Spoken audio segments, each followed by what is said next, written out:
Good morning class. आज हम हमारे नए टेस्ट पेपर का सॉल्यूशन बनाते हैं। हमारा टेस्ट फॉर्म नंबर है वो है 026826। ये हमारे पास सीजीएल एग्जाम की टेस्ट सीरीज है जिसमें मैथ्स के टोटल 25 क्वेश्चंस आते हैं। तो हम इन 25 क्वेश्चंस का एनालाइज करते हैं आज के पेपर को स्टार्ट आज के पहले क्वेश्चन से। पहला क्वेश्चन ये रहा हमारी स्क्रीन पर। 10 की पावर 100 को 5 की पावर 75 से डिवाइड करने पर भागफल क्या है? 10 की पावर 100 में 5 की पावर 75 का भाग देना। 10 को हम 5 इंटू 2 लिख सकते हैं, तो 5 की पावर 100 इंटू 2 की पावर 100 बटा में 5 की पावर 75, तो 5 की पावर 25 इंटू 2 की पावर 100। 2 की पावर 100 को हम 5 की पावर 25 इंटू 2 की पावर 25 इंटू 2 की पावर 75 लिख सकते हैं, तो 5 इंटू 2 10 की पावर 25 गुना 2 की पावर 75। तो ये अपना आंसर आ जाएगा ऑप्शन सी। तो 51 का आंसर आ गया ऑप्शन सी। चलिए नेक्स्ट क्वेश्चन देखते हैं। Question number 52। Difference between simple interest and compound interest for second year is ₹12। Simple interest for first year is ₹80। Find the compound interest for third year if the rate of interest ratio for 3 year is 2:3:4। तीनों सालों के लिए जो ब्याज की दर है उसका ratio हम लोगों को दे रखा है 2:3:4। तो मान लिया रेट थी 2x 3x और 4x। रेट हमारे पास 2x 3x और 4x। अब हमें पता है पहले साल का साधारण ब्याज फर्स्ट ईयर का एसआई हमारे पास कितना है 80 रुपये, और सेकेंड ईयर का सीआई और एसआई का अंतर 12 रुपये। सेकेंड ईयर हमारे पास सीआई और एसआई का अंतर 12 रुपये। तो फर्स्ट ईयर का एसआई 80 रुपये। एसआई हमारे पास क्या होता है P into R into T upon 100, ये 80 रुपये। तो यहां से P की वैल्यू 2 से क्या 40 पर, तो P बराबर 4000 बटा x। P की वैल्यू मेरे पास क्या आ गई 4000 बटा x। अब सेकेंड ईयर के CISI का अंतर 12 रुपए। सेकेंड ईयर CISI का अंतर जो होगा वो क्या होगा 80 का रेट क्या है 3x% से 12 रुपए। क्योंकि सेकेंड ईयर में क्या मिलता है प्रिंसिपल पर ब्याज प्लस ब्याज पर ब्याज, तो अंतर क्या होगा ब्याज पर ब्याज। तो 80 का 3x% बराबर 12, तो 80 इंटू 3x अपॉन में 100 बराबर 12। 0 से 0 के 4 से गया 2 बार, 4 से गया 3 बार, 3 से 3 चला गया, तो x बराबर 10 बटा 2 क्या आया 5। x की वैल्यू अगर 5 आ गई तो पहले साल ब्याज की दर 10%, दूसरे साल 15% और तीसरे साल 20%। ये ब्याज की दर आ गई। हमें क्या बताना है 3 वर्ष के लिए ब्याज की दर दे रखी है, हमें बताना क्या है तीसरे साल के चक्रवर्ती ब्याज का पता लगाइए। थर्ड ईयर का हमें सीआई पता लगाना। अब x की वैल्यू 5, तो 4000 बटा 5, तो प्रिंसिपल क्या आ जाएगा 800 रुपये। तो प्रिंसिपल 800 रुपये आ गए। पहले साल हमें इसका 10% मिलेगा 80 रुपये, दूसरे साल हमें इसका 15% मिलेगा 120 रुपये, 80 का 15% 12 रुपये।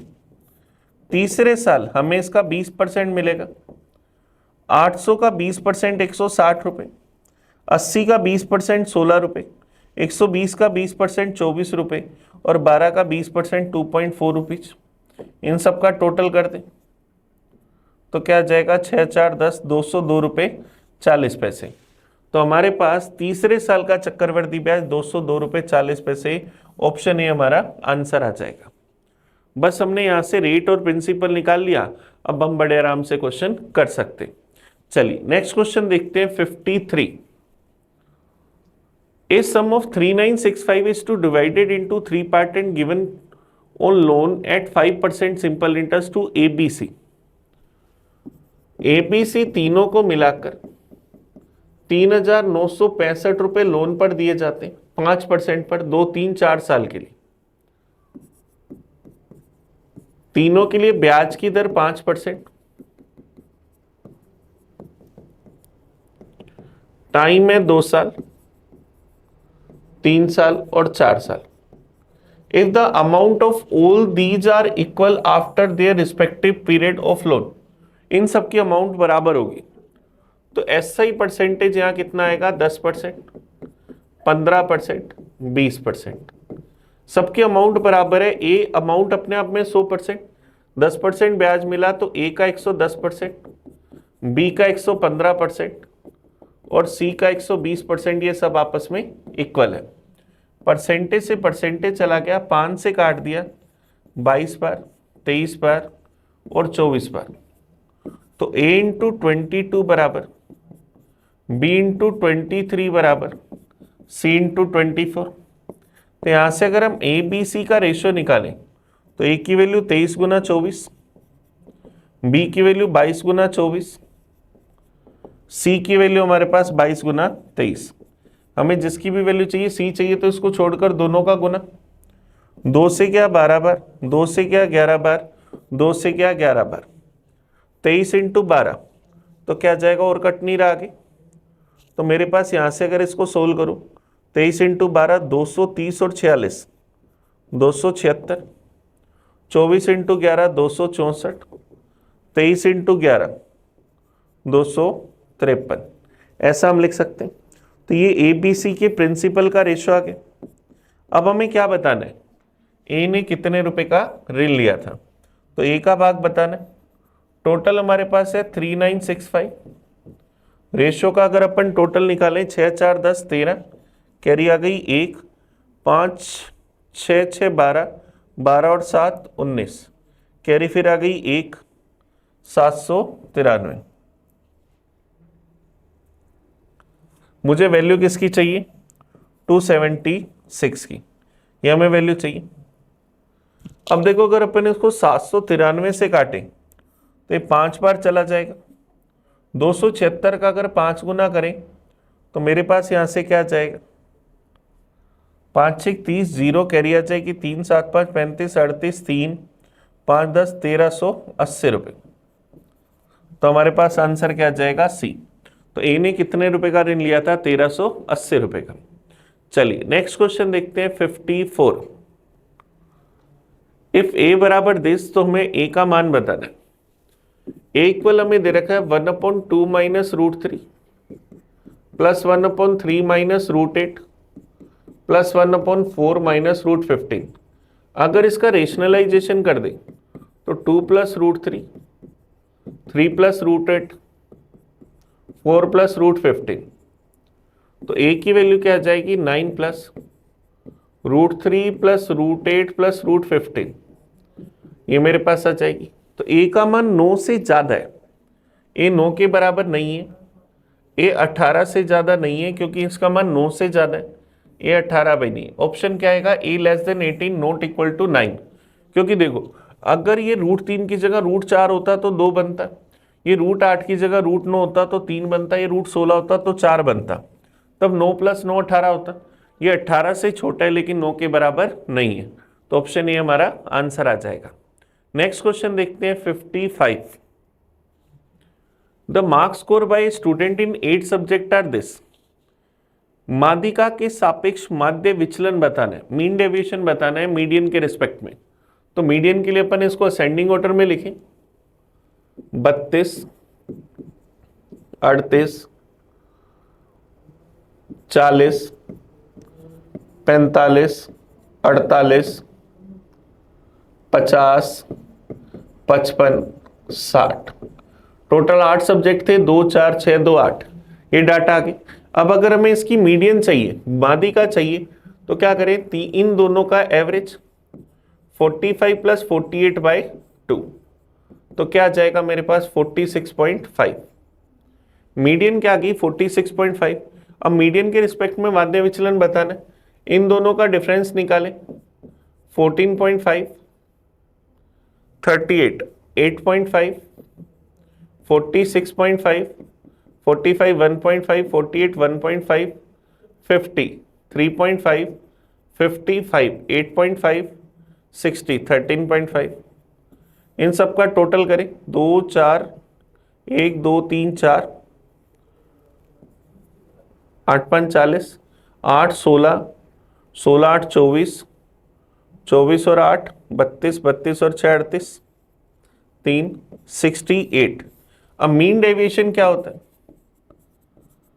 इन सब का डिफरेंस का टोटल अपॉन में टोटल नंबर्स 8, तो क्या आ जाएगा? इन सब का टोटल करें 68 आ रहा है।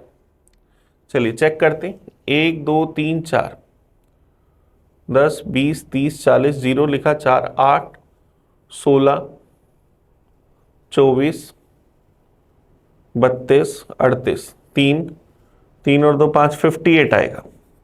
ये क्या बना? 58। तो मीन डेविएशन क्या होगा? 58 अपॉन 8। तो क्या आ जाएगा? 8 7 56, बच जाएगा मेरे पास 2/8, तो 7 से 1/4 या 7.25। तो ऑप्शन सी हमारा आंसर आ जाएगा, 7.25। चलिए नेक्स्ट क्वेश्चन देखते हैं, question number 56। If nth term of an AP is this, then the sum of first 105 term is।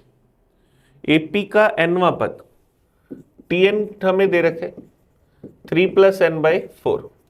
तो अगर मैं T1 निकालूं तो क्या आएगा? 3 + 1/4, 4/4 मतलब 1।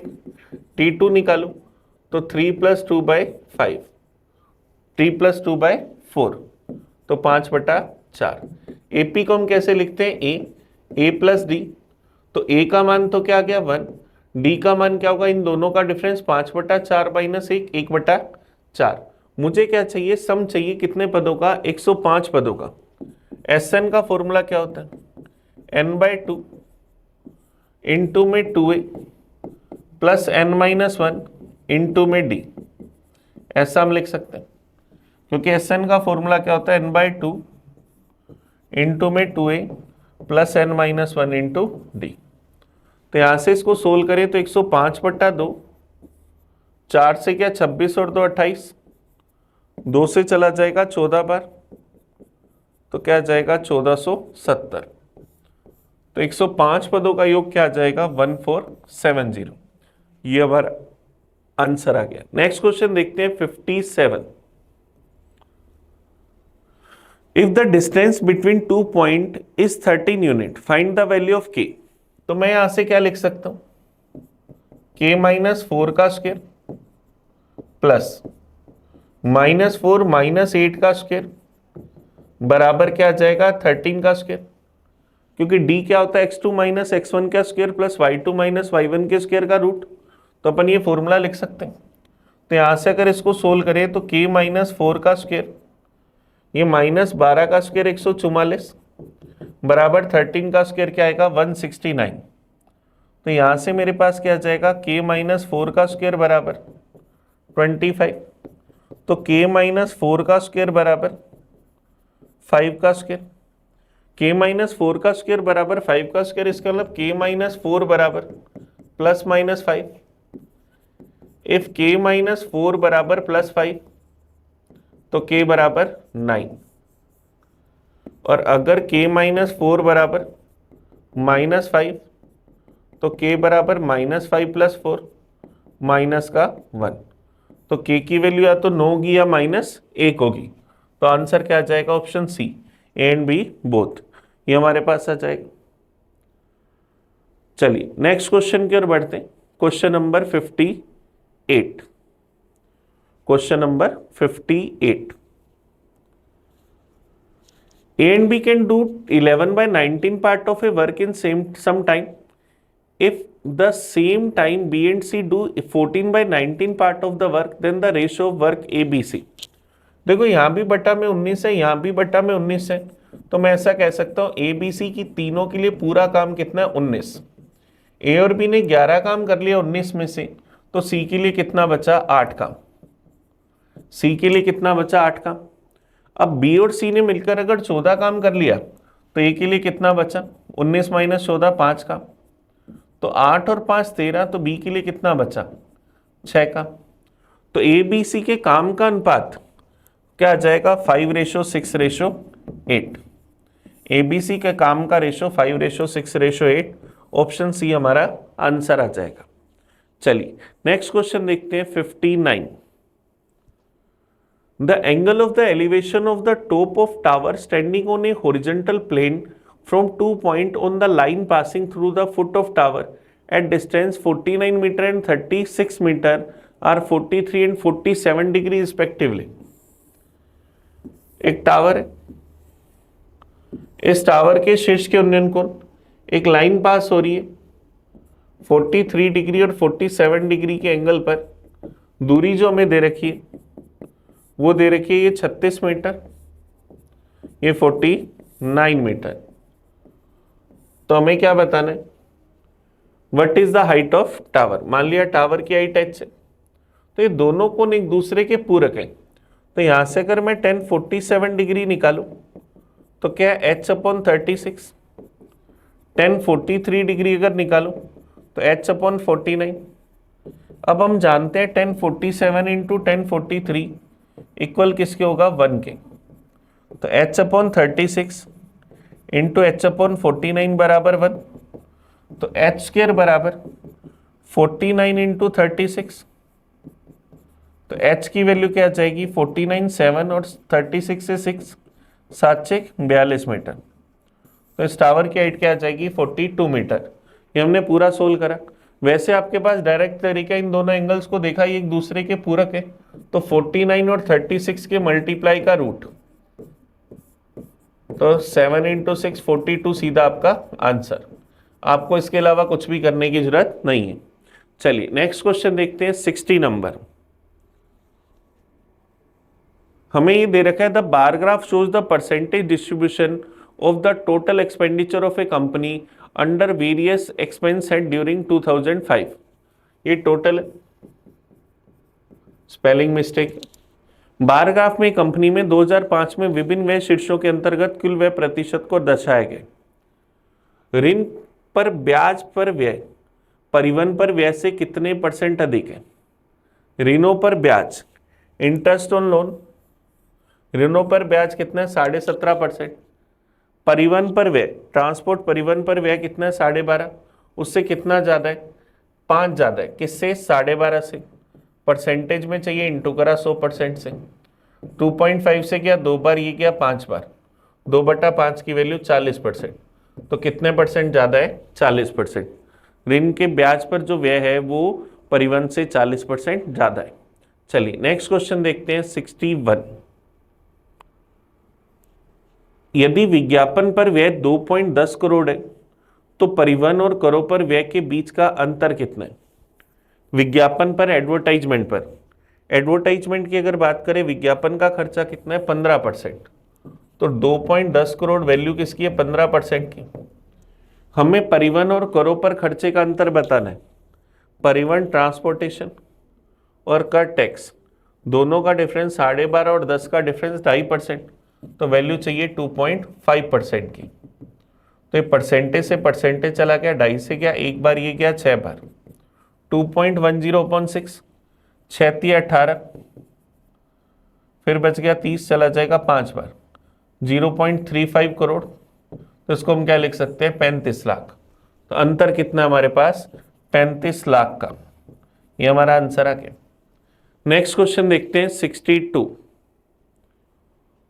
यदि ऋण पर ब्याज पर, ऋणों पर ब्याज पर 2.45 करोड़ है तो विज्ञापन करों और अनुसंधान एवं विकास पर व्यय की गई कुल राशि कितने रुपए होगी। ऋणों पर ब्याज इंटरेस्ट ऑन लोन 17.5% है, तो 2.5 करोड़ की वैल्यू 17.5%। मुझे बताना है विज्ञापन, एडवर्टाइजमेंट, कर, टैक्स, और हमें बताना है अनुसंधान एंड विकास, रिसर्च एंड डेवलपमेंट। इन सब का टोटल 15 + 10 + 5 क्या आ जाएगा 30%। तो हमें वैल्यू किसकी चाहिए 30% की। परसेंटेज से परसेंटेज चला गया। अब ये 2.5 से चला जाएगा 7 बार, ये चला जाएगा 12 बार। 7 से अगर मैं इसको काटूं तो 7 × 21 बच जाएगा 3, 35 चला जाएगा 5 बार, 35 × 12 क्या आएगा 4.2 करोड़। तो हमारा आंसर क्या आ जाएगा ऑप्शन डी। तो हमें कह रहा है कि परिवहन विज्ञापन पर, करों पर, अनुसंधान और रिसर्च पर व्यय की कुल राशि कितनी है? 4.2 करोड़। चलिए नेक्स्ट क्वेश्चन देखिए 63 देखो क्या कह रहा है, what is the distance between two parallel line. हमें इन दो समांतर रेखाओं के बीच की दूरी बतानी। 15x प्लस 8y माइनस 39 बराबर 0। सेकेंड इक्वेशन है 15x प्लस 8y प्लस 46 बराबर 0। डिस्टेंस का फॉर्मूला होता है C2 माइनस C1 अपॉन में रूट में a square plus b square. तो क्या आ जाएगा 46 माइनस में माइनस का 39 मतलब प्लस 39 अपॉन में 15 का स्क्वायर प्लस 8 का स्क्वायर। तो क्या आ जाएगा 85 अपॉन 17। तो क्या आ जाएगा 5 यूनिट। तो आंसर क्या आ जाएगा 5 यूनिट। ये हमारा आंसर आ जाएगा ऑप्शन बी। चलिए नेक्स्ट क्वेश्चन देखते हैं, क्वेश्चन नंबर 64। सिंप्लीफाई, इसको हमें सिंप्लीफाई करना है। साइन क्यूब ए प्लस साइन 3a अपॉन में साइन ए प्लस कोस क्यूब ए माइनस में कोस 3a अपॉन में कोस ए। तो साइन क्यूब ए, साइन 3a होता है 4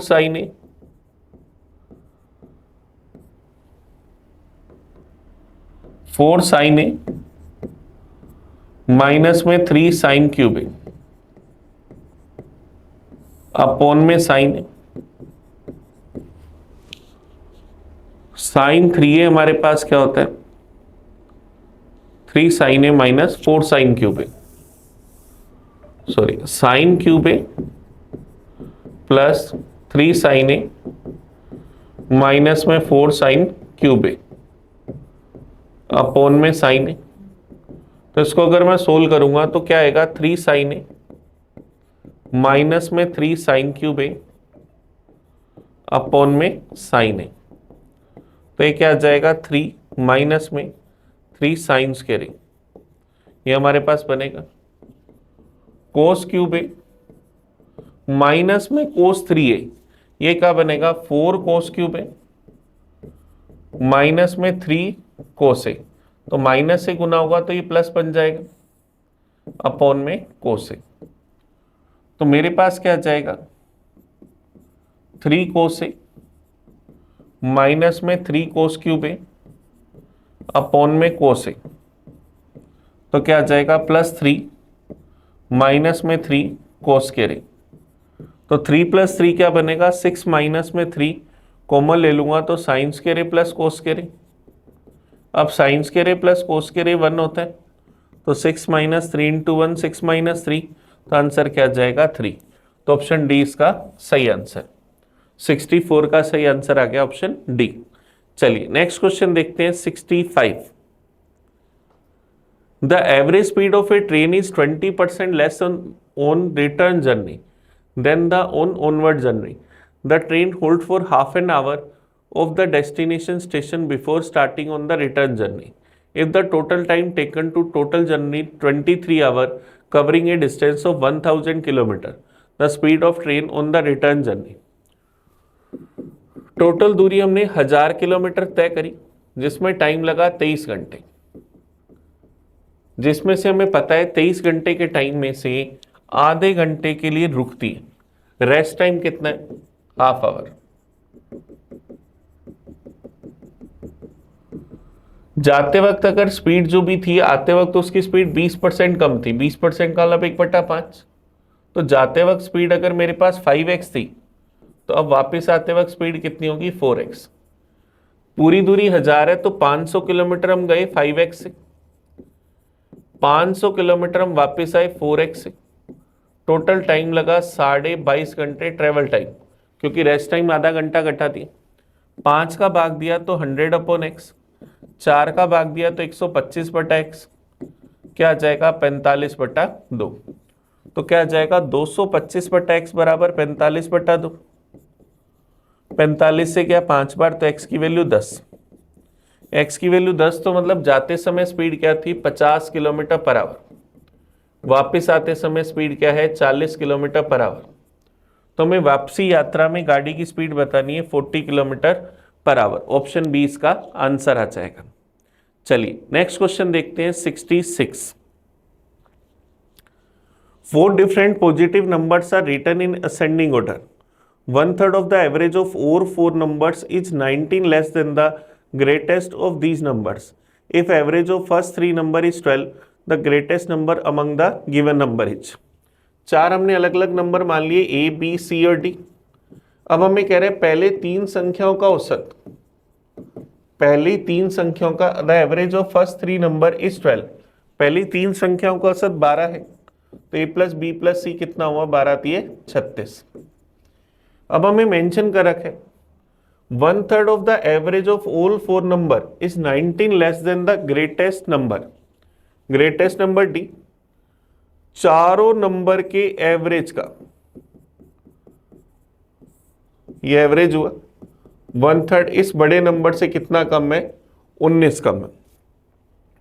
पूरी इक्वेशन को अपन चाहे तो 12 से गुना कर दे तो 12d माइनस में a plus B plus C plus D बराबर 19 को 12 से गुना करा 190 और 38 228। 12d माइनस में a plus B plus C 36 minus में d बराबर 228, तो 12d माइनस डी 11d, इधर आते माइनस का 128 192, तो d बराबर मेरे पास क्या जाएगा, पहले 3 नंबर का एवरेज 36 आया, 190 और 38 228, 228 और ये 36 इधर आते ही प्लस का, माइनस का 36 इधर आते ही प्लस का, तो ये मैं क्या लिख सकता हूँ 228 प्लस 36 8 और 6 14, कैरी आ गई 1 3 2 5 और 1 6 264, तो d बराबर 264/11 क्या आ जाएगा 24। तो हमें सबसे बड़ी संख्या क्या मिल गई 24। हमें सबसे बड़ी संख्या ही बतानी थी, तो आंसर क्या आ गया 24। चलिए नेक्स्ट क्वेश्चन देखते हैं 67। tan थीटा अपॉन में 1 minus cot theta plus cot theta upon 1 minus tan theta बराबर 1 प्लस के, तो k का मान बताना। tan थीटा अपॉन में 1 minus cot theta plus cot theta upon में 1 माइनस tan थीटा बराबर 1 प्लस के, तो tan थीटा अपॉन में 1 upon 1 minus tan theta plus cot theta 1 upon tan theta 1 minus tan theta, ऐसा लिख सकते हैं।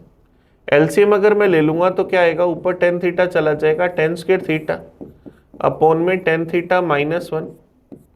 अब ये tan थीटा -1 है, तो इसको भी अगर मैं बदलूं तो माइनस कॉमन आ जाएगा, tan theta into tan theta -1। इसको tan थीटा -1 बनाने के लिए माइनस कॉमन लिया और माइनस ऊपर आ गया, एलसीएम आ गया tan theta into tan theta -1, ऊपर क्या जाएगा tan cube theta -1, tan cube theta -1, A cube minus B cube क्या होता है a माइनस बी इंटू में A square plus B square plus A B upon में tan theta into tan theta -1। tan theta -1 से tan theta -1 cut के अब मेरे पास ये क्या बना tan square theta +1। tan square theta +1 को मैं क्या लिख सकता हूँ sec square theta plus tan theta upon में tan थीटा, ऐसा हम लिख सकते हैं। या अगर मेरे को इसको 1 की टर्म में पड़े रहने देना है मुझे, क्योंकि +1 भी चाहिए, तो मैं क्या इसको tan square theta +1 plus tan theta upon में tan थीटा लिख सकता हूँ। तो यार tan थीटा का भाग दूंगा तो क्या आएगा tan theta plus 1 upon tan theta +1 बराबर क्या है 1 प्लस के। तो यहां से 1 से 1 कट जाएगा, तो k की वैल्यू अभी हाल फिलहाल के लिए k की वैल्यू मेरे पास क्या है tan theta plus 1 upon tan theta. अब ऐसा कोई ऑप्शन है नहीं, tan थीटा को अगर मैं यहां पर लिखूं एलसीएम ले लूं तो tan square theta plus 1 upon में tan theta, tan square theta plus 1 sec square theta upon में टेन थीटा। तो क्या इसको मैं sec theta into sec theta को 1 upon cos theta, tan theta को क्या लिख सकता हूं sine theta upon cos theta, cos theta से कोस थीटा कट जाएगा, sec theta into 1 upon sine theta cosec theta, तो sec theta into cosec theta, option D हमारा आंसर आ गया। चलिए नेक्स्ट क्वेश्चन देखते हैं, क्वेश्चन नंबर 68। तो क्वेश्चन नंबर 68 हमें कह रहा है 8x cube plus 27y cube upon में 2x प्लस 3y इसके बराबर है, तो हमें इसका मूल्य बताना है। तो देखो आपके पास फॉर्मूला होता है A cube plus B cube का, ए प्लस बी इंटू में A square plus B square minus में ए बी। तो यहां से अगर मैं इसको कंपेयर करूं तो ये मेरे पास ए स्क्वायर मतलब 2x का स्क्वायर मतलब 4x स्क्वायर माइनस में ए बी मेरे पास, तो क्या आ जाएगा 6xy प्लस क्या आ जाएगा बी स्क्वायर 9y स्क्वायर। तो ए की वैल्यू 4 हो जाएगी, बी की वैल्यू -6 हो जाएगी और सी की वैल्यू 9 हो जाएगी। तो क्या आएगा 5a plus 4b plus 3c, हमें इसकी वैल्यू चाहिए। तो 5 चौक 20 माइनस में 6 चौक 24 9 तिये 27, 20 प्लस 27 47 माइनस 24, तो आंसर क्या आ जाएगा 23। ऑप्शन बी इसका आंसर आ गया। चलिए नेक्स्ट क्वेश्चन देखें 69। Two chords AB and CD of length 5 cm and 11 cm respectively are parallel and are on the same side of center O of a circle. If the distance between the chords is 3 cm, then what is the diameter of the circle? देखो दोनों के बीच की दूरी दोनों के difference के आधे के बराबर है। दोनों के बीच की जो दूरी है डिस्टेंस जो है वो 11 माइनस 5/2 के बराबर है, 3 centimetre.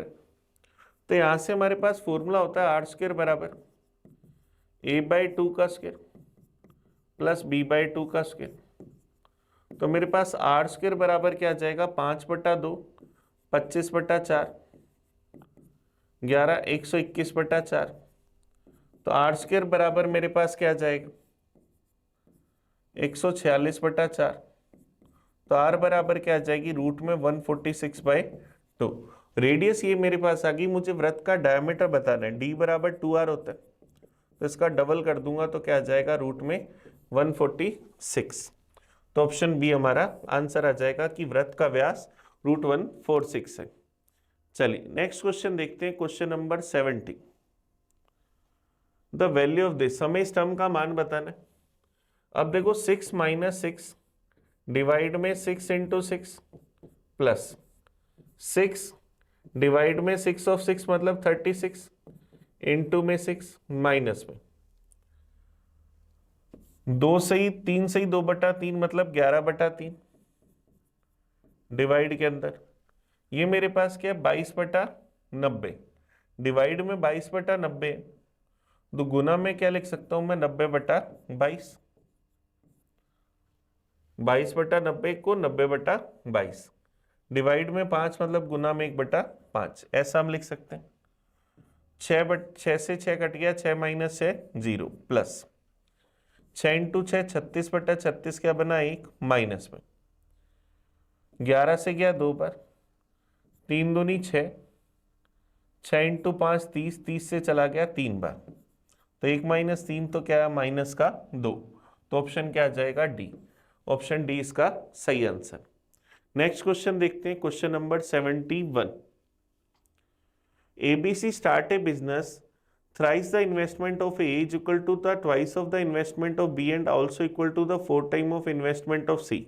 If share out of total profit is this, then the share of A in profit. ABC ने एक व्यवसाय शुरू करा, A के निवेश का 3 गुना, B के निवेश के 2 गुना के और C के निवेश के 4 गुना के बराबर है। तो ABC की मनी का रेशियो निकाल लें। A की मनी 4 दूनी 8, B की मनी 4 तिये 12, सी की मनी 3 दूनी 6, जिसकी मनी चाहिए उसको छोड़कर बाकी का गुना कर दो। तो ये मनी का रेशियो आ गया, तो यही प्रॉफिट का रेशियो आ गया, क्योंकि कहीं टाइम की बात तो करी नहीं।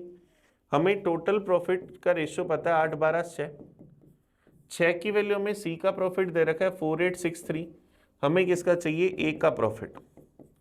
तो 4863 वैल्यू है 6 की, वैल्यू चाहिए 26 की। अगर अपन इसको 3 से 2 से गया 3 बार, 2 से गया 13 बार, 3 से काट दें, 3 से गया एक बार, बच गया 18, 6 18, फिर चला जाएगा 2 बार, फिर चला जाएगा एक बार। 1621 को 13 से गुना कर दें, 3 3 दूनी 6, 6 18, 1 4, 1 से गुना करा, इसका एडिशन कर दें। तो 1621 को अगर मैं यहां से गुना कर रहा हूं तो मेरे पास आया 3 7 10 11, कैरी आ गई 1,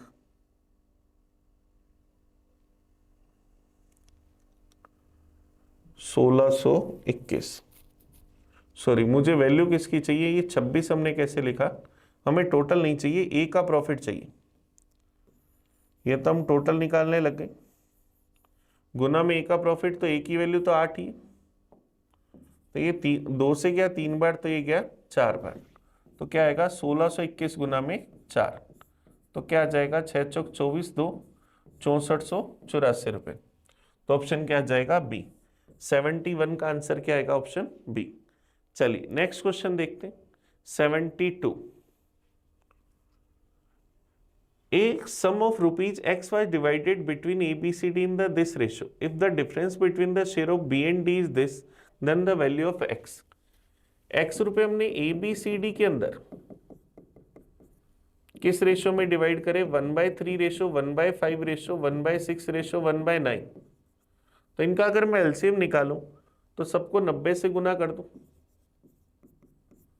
90/3 30, 90/5 18, 90/6 15 और 90/9 10। तो ए बी सी डी की मनी का रेशो क्या 30 रेशो 15, 18 रेशो 15 रेशो 10। अब बी और डी के भाग का अंतर हमें दे रखा है 832 रुपये। बी और डी का अंतर हमारे पास कितना है, 8। हमें क्या बताना है, वैल्यू एक्स की बतानी है, टोटल राशि की। तो 8 5 13, कैरी आ गई 1, वैल्यू किसकी चाहिए, 73 की। 8 से चला गया 104 पर, 104 को 73 से गुना करा तो 73 को 100 से गुना करा तो 7300, 4 से गुना करा 292, तो क्या आ जाएगा 7592 रुपये। तो टोटल रुपए कितने आ जाएंगे, ऑप्शन ए 7592 रुपये। नेक्स्ट क्वेश्चन देखते हैं 73। Anu allows a 20% discount on the mark price of an article and still make a profit of 25%.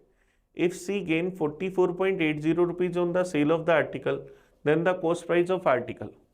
Profit है 25%। क्वेश्चन कह रहे हैं 44 रुपये 80 पैसे, हमें उसका कॉस्ट प्राइस बताना है। तो 44 रुपये 80 पैसे 25% के बराबर, कॉस्ट प्राइस है, वैल्यू चाहिए 100% की। 25 से क्या एक बार, ये गया 4 बार, 8 चौक 32, 3 4 चौक 16 और 3 19, कैरी आ गई 1, 4 चौक 16 और 1 17, 179.20। तो इसका कॉस्ट प्राइस कितना आ जाएगा, 179.20। ऑप्शन डी हमारा आंसर आ जाएगा। चलिए नेक्स्ट क्वेश्चन देखते हैं 74। In an exam, 48% of the candidate pass in science, 56% fail in mathematics, 32% fail in both subject. Then what is the percentage of pass student in both subject? अब science में अगर पास है 48%, तो फेल कितने हैं science में, 52%। मैथ्स में fail कितने, 56%। दोनों में फेल कितने, 32%। तो हमें बताना है कि दोनों में पास कितने। चलिए कोशिश करते हैं। फेल है साइंस में 52%, फेल है मैथ्स के अंदर 56%, दोनों में फेल है 32%। तो ओनली साइंस में जो फेल है वो कितने हैं, 20%। ओनली मैथ्स में जो फेल है वो कितने हैं, 24%। तो इन सब का अगर मैं टोटल करूं तो मेरे पास क्या आ जाएगा, फेल कितने हुए, 76%। टोटल मिलाकर फेल है मैथ्स में या साइंस में या दोनों में, वो कितने हैं 76%। तो टोटल 100% थे, तो उसमें से बाकी पास होंगे दोनों में। तो मैथ्स और साइंस में पास कितने होंगे, 100 माइनस 76 24%।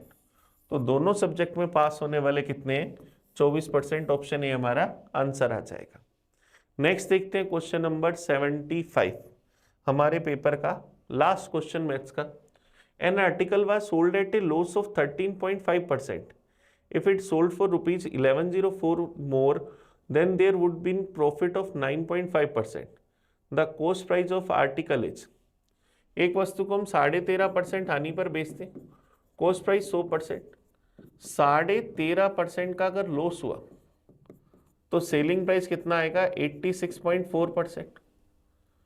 अब अगर हम इसको इतने रुपए ज्यादा में बेचे तो 9.5% का प्रॉफिट होगा, तो सेलिंग प्राइस कितना आ जाएगा 109.86.5 होगा भाई, 86.5%। प्रॉफिट होगा 9.5% का, तो 109.5%। दोनों में अगर मैं डिफरेंस देखूं तो मेरे पास कितना आ जाएगा 23% का। वो कह रहा है 1104 रुपए का। 23% की वैल्यू 1104 रुपए, और हमें वैल्यू किसकी चाहिए, कॉस्ट प्राइस की 100% की। तो 1104 रुपये वैल्यू है 23% की, वैल्यू चाहिए 100% की। परसेंटेज से परसेंटेज गया, 23 से चला गया 4 बार 92, बच जाएगा मेरे पास 18 184। फिर ये चला जाएगा 8 बार, तो 48 इंटू 100 क्या आ जाएगा 4800 रुपये। तो आर्टिकल का कॉस्ट प्राइस 4800। ऑप्शन ए हमारा आंसर आ गया। तो चलिए, हमने क्या करा, पेपर के पूरे 25 क्वेश्चंस का एनालाइज करा।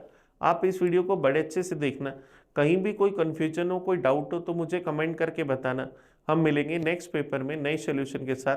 तब तक थैंक यू। मैं आपका अपना प्रिंस। पढ़ते रहें, आगे बढ़ते रहें। Thank you.